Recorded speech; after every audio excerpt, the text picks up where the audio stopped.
Afghanistan. The village bicycle is again in the hands of the Taliban.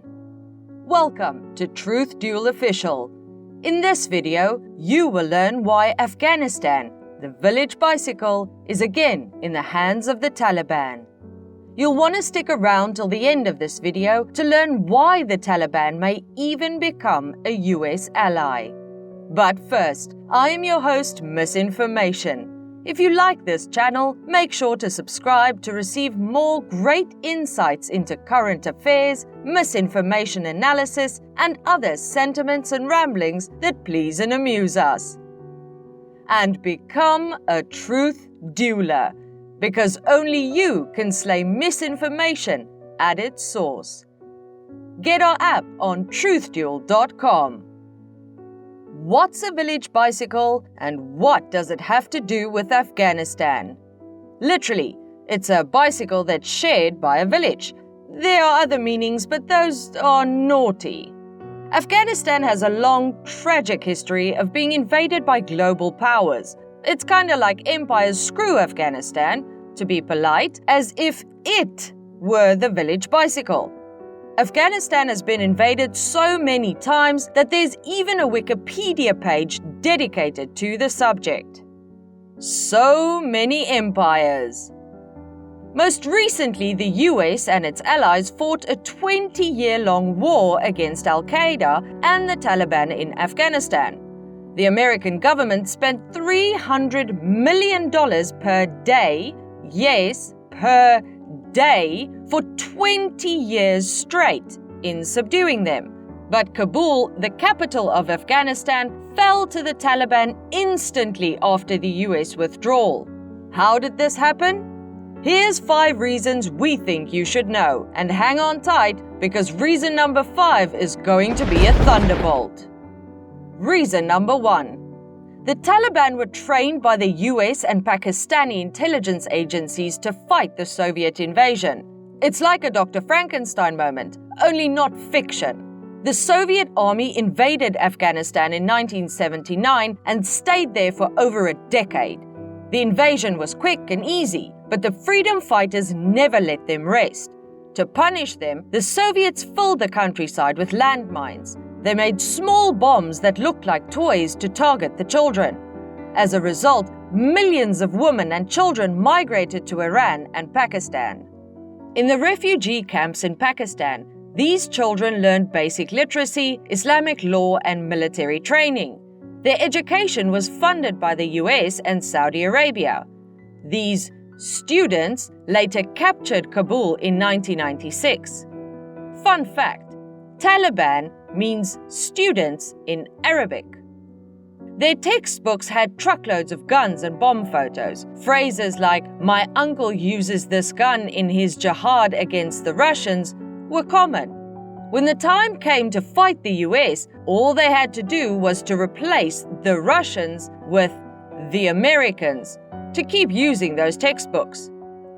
The Taliban of today are like the Taliban of 1996 on steroids. They've learned diplomacy for starters. During their previous reign, they shaved the heads of Pakistani footballers for wearing shorts during a match. They said that it was a violation of the government's code. But now they appear to be laden with carrots. They promise that they won't be repressive this time, especially when it comes to women and minorities. Time will tell. Reason number 2. The US never controlled all of Afghanistan. The army paid billions to the Taliban so they wouldn't attack convoys supplying food and ammunition to troops. What did the army think was going to happen after it left? The American presence in Afghanistan actually enriched the Taliban. On top of the cash, the US helped them get their hands on cutting-edge weapons. The Taliban of 1996 could not have ever imagined getting American combat aircraft, tanks, and ammunition. The icing on top of the cake. And they got all that on the American taxpayers' tab. Just look at what Truth Duel Investigators reporters have uncovered.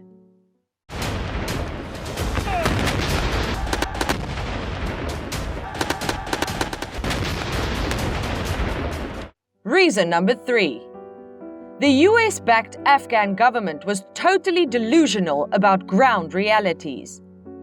The announcement of the date of US withdrawal evaporated any leverage the US government could have had on the Taliban.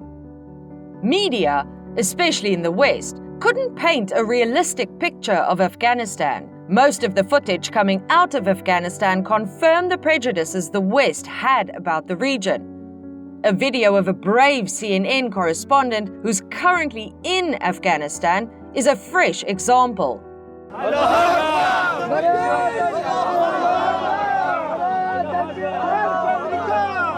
just chanting death to America, but they seem friendly at the same time. It's utterly bizarre. She was standing on a road with a crowd chanting Allahu Akbar, meaning God is great. She then went on saying that they are just chanting death to America. Reason number 4. The Afghan army was dysfunctional. The speed at which the Afghan army crumbled in the face of the Taliban was humiliating. Trying to tell is that the Afghan military forces had the resources they need, they just lacked the will to fight.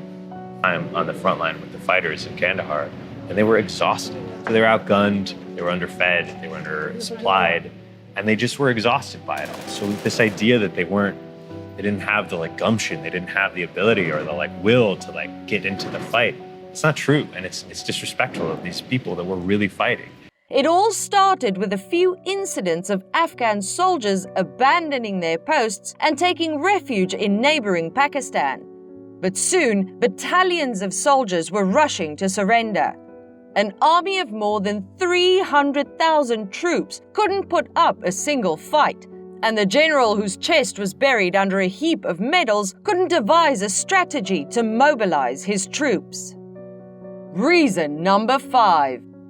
America stayed in Afghanistan longer than it needed to. The American troops had achieved the task of eliminating Al-Qaeda in the first few years. It's been a decade since they killed Osama bin Laden, but the US wanted to achieve the unachievable, to eliminate the Taliban. Or was it as the critics of the US claim? Did the US want a forever war for other motives? Julian Assange, the famous WikiLeaks founder, says that this war is to enrich the defense contractors. His claim has some basis. If we look at the numbers, the 4 major contractors are bagging 4 times the money they used to get before Afghanistan. But this shouldn't surprise anyone. US President Dwight Eisenhower warned us about the military-industrial complex in his 1961 farewell speech. In the councils of government, we must guard against the acquisition of unwarranted influence, whether sought or unsought, by the military-industrial complex. But it was already too late. As the US-Taliban conflict is wrapped up, it looks like these once allies, then foes, may work together again on counter-terrorism of all things. The US views the Taliban as a counterweight against the influence of ISIS in the region. There may have been collaboration between the two parties against ISIS already, and both sides have found common ground in condemning the bombing of the Kabul airport by an ISIS offshoot. Let's hope, for the sake of the Afghan people, that all the fighting is over. As our time together comes to an end, we leave you the following questions. Was it ever realistic to think the Taliban would not resume control? Did Donald Trump make the best decision negotiating with the Taliban? Did Joe Biden execute the withdrawal effectively? Will the Taliban really ban poppy cultivation as they did in 2000? Will China be the next power to invade Afghanistan? Only time will answer. Misinformation wishes you well and says guns and students don't mix well. Ask the Taliban if you don't agree. P.S. The Taliban are sitting on a $1 trillion mineral reserve. These minerals may be a honey trap for China. Until next time, make sure to like our video, subscribe to our channel, and become a truth doula. If you don't, The digital programmer might pay you a visit.